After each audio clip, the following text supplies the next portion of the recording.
Good morning, dear students. In the last lecture, we have discussed about capacitance. Okay. In this lecture, we will derive mathematical expression of capacitance. Okay. Electrical capacitance. Electrical capacitance. Okay. Okay. Right. Yeah. जैसे हमने बोला था कि जितना किसी भी conductor पे charge होगा उतना ही उस पे क्या होगा, पोटेंशियल होगा। कहने का मतलब कि जो चार्ज है ना वो डायरेक्टली प्रोपोर्शनल किसके होता है, पोटेंशियल के होता है। राइट। अब आपने क्या करना है, डायरेक्टली प्रोपोर्शनल हटाकर यहाँ पे इक्वल टू का सिंबल डाल देना है और यहाँ पे हम क्या लिखते हैं, कांस्टेंट ऑफ प्रोपोर्शनलिटी, जिसको हम कैपिटल सी लिखेंगे। राइट। जो कैपिटल सी है ना इस केस में बच्चे, कांस्टेंट ऑफ प्रोपोर्शनलिटी, उसी को हम बोलते हैं कैपेसिटेंस। तो हमारे पास कैपेसिटेंस का क्या फार्मूला बन गया, Q/V। ये मैथमेटिकल एक्सप्रेशन है कैपेसिटेंस का। Right. This is the mathematical expression for capacitance. Okay student, this is the again new physical quantity for you. जैसे आपने पिछले इलेक्ट्रोस्टैटिक्स में पढ़ा ना, कौन कौन सी फिजिकल क्वांटिटीज़ के बारे में पढ़ा, फोर्स के बारे में पढ़ा, फिर इलेक्ट्रिक फील्ड के बारे में पढ़ा, फिर पोटेंशियल के बारे में पढ़ा। जो फोर्थ पार्ट है वो है कैपेसिटेंस। अब आपके पास न्यू एक फिजिकल क्वांटिटी बनी है जिसको हम बोलेंगे कैपेसिटेंस, और कैपेसिटेंस का फॉर्मूला आपके पास क्या बन गया, Q/V। ओके। अब हम बात करेंगे इसकी यूनिट की। जैसे हमने पढ़ा था ना कि फोर्स की यूनिट न्यूटन होती है, इलेक्ट्रिक फील्ड की यूनिट न्यूटन पर कूलम होती है, पोटेंशियल की यूनिट वोल्ट होती है। उसी तरह से हम पढ़ेंगे कि कैपेसिटेंस की यूनिट क्या होती है। ओके बच्चे, जो कैपेसिटेंस की यूनिट है ना बच्चे, वो होती है farad. SI unit of capacitance is farad, और हम इसे किस सिंबल से लिखते हैं, कैपिटल F से लिखते हैं। ऐसे करके आप, जैसे आपने प्रीवियस टॉपिक्स में किया है, फैरेड की डेफिनेशन बना सकते हैं। कैसे, 1 farad equal to 1 coulomb over 1 volt. कहने का मतलब capacity is said to be 1 farad. Capacity is said to be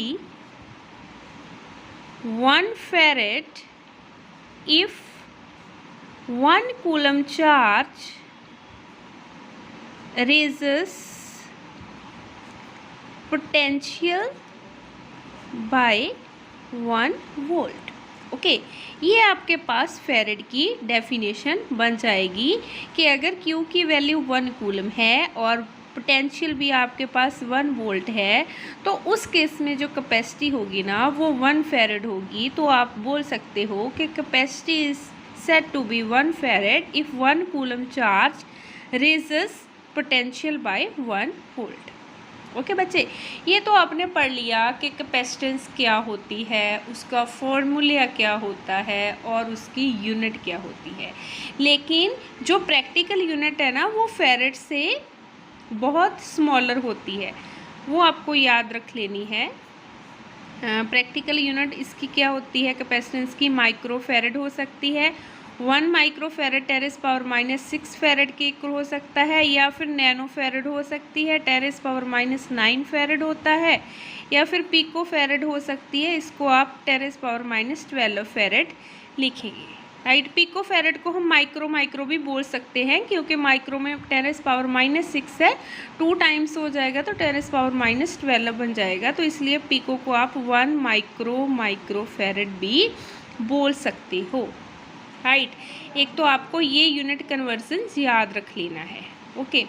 अब हम बच्चे निकालेंगे कैपेसिटेंस, निकालेंगे हम कोई भी पैरेलल प्लेट कैपेसिटर ले लेंगे और उसकी हम कैपेसिटेंस निकालेंगे। ओके। नेक्स्ट जो हमारे पास आर्टिकल है ना उसका नेम क्या है, parallel plate capacitor. Parallel plate capacitor. अब हमने क्या बोला था कि पैरेलल प्लेट कैपेसिटर का क्या मतलब है, 2 प्लेट्स होगी हमारे पास जिनको हमने पैरेलल रखना है, दोनों प्लेट्स कंडक्टर है। एक प्लेट को हमने बैटरी के पॉजिटिव टर्मिनल से अटैच कर दिया, राइट, तो यहाँ पे पॉजिटिव चार्ज आ जाएगा, ओके। यहाँ पे नेगेटिव आ जाएगा क्योंकि ये पॉजिटिव है, ड्यू टू इंडक्शन यहाँ पे नेगेटिव होगा। यहाँ पे पॉजिटिव जो होगा उसको हम अर्थिंग कर देंगे ताकि इसकी कैपेसिटी बढ़ जाए, ओके। हम सपोज कर लेते हैं कि इन जो प्लेट्स है ना, इनका एरिया ए है, इनके बीच जो डिस्टेंस है वो हम मान लेते हैं डी है, इन पे जो चार्ज कलेक्ट हुआ है वो हम मान लेते हैं क्यू है, कैपिटल क्यू भी बोल सकते हो, हमने ऊपर कैपिटल क्यू लिया है तो कैपिटल क्यू भी आप लिख सकते हो, ठीक है। ये कोई बात नहीं है, आपको क्लियर होना चाहिए कि क्यू चार्ज है, ठीक है। तो अगर आप कैपिटल क्यू ले रहे हो सभी आर्टिकल्स में तो कैपिटल क्यू लिख लेना, अदरवाइज़ अगर स्मॉल क्यू ले रहे हो तो स्मॉल क्यू ले सकते हो, ओके। अब हमारा क्या काम है कि हमने इस कैपेसिटर की कैपेसिटी निकालनी है। इस कैपेसिटर की कैपेसिटी निकालने के लिए आपको क्या करना है कि आपको फॉर्मूला पता है कि कैपेसिटेंस का फॉर्मूला क्या होता है, Q/V। आपका क्या काम है बच्चे, आपने V की वैल्यू निकालनी है और V की वैल्यू आपने यहाँ पे पुट कर देनी है, ठीक है। और आपने पिछले चैप्टर में V और E का रिलेशन पढ़ा था। V क्या होता है, पोटेंशियल होता है, E क्या होता है, इलेक्ट्रिक फील्ड होती है। दोनों में रिलेशन क्या होता था, -dV/dr। This is the relation between V and E, okay.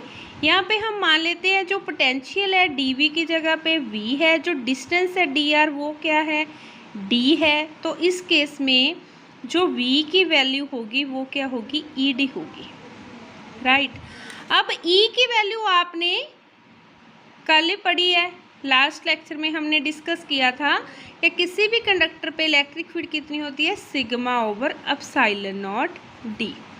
अब सिग्मा क्या है, सरफेस चार्ज डेंसिटी है, इसका फॉर्मूला क्या होता है, चार्ज/एरिया।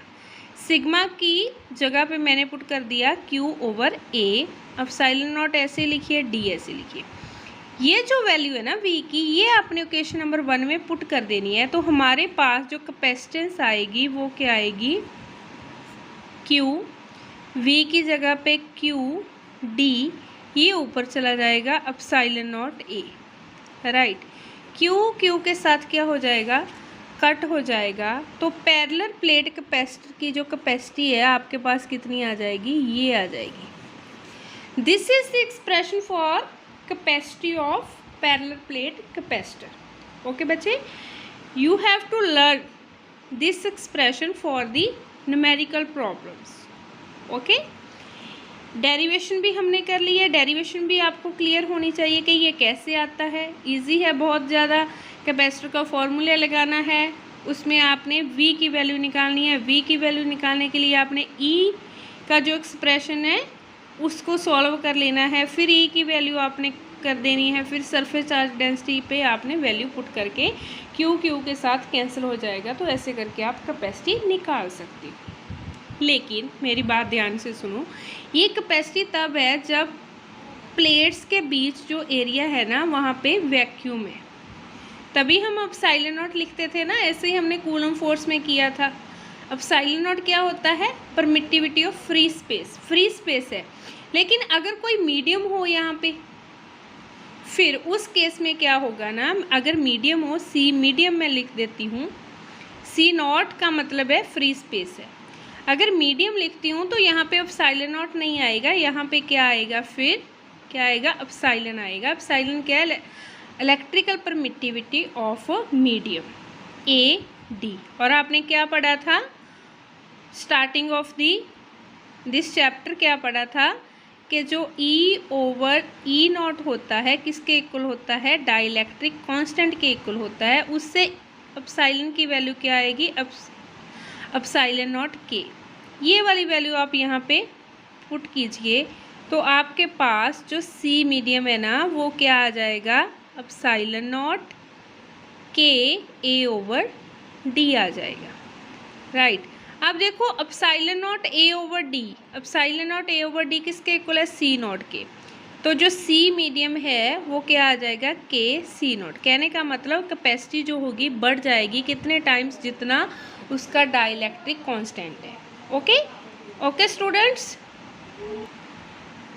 ओके स्टूडेंट्स, तो ये आपको आर्टिकल कर लेना है। इलेक्ट्रिकल कैपेसिटेंस क्या है, उसकी यूनिट क्या है, स्मॉलर यूनिट्स क्या है, पैरेलल प्लेट कैपेसिटर की कैपेसिटी क्या होती है। Okay, thank you, have a nice day.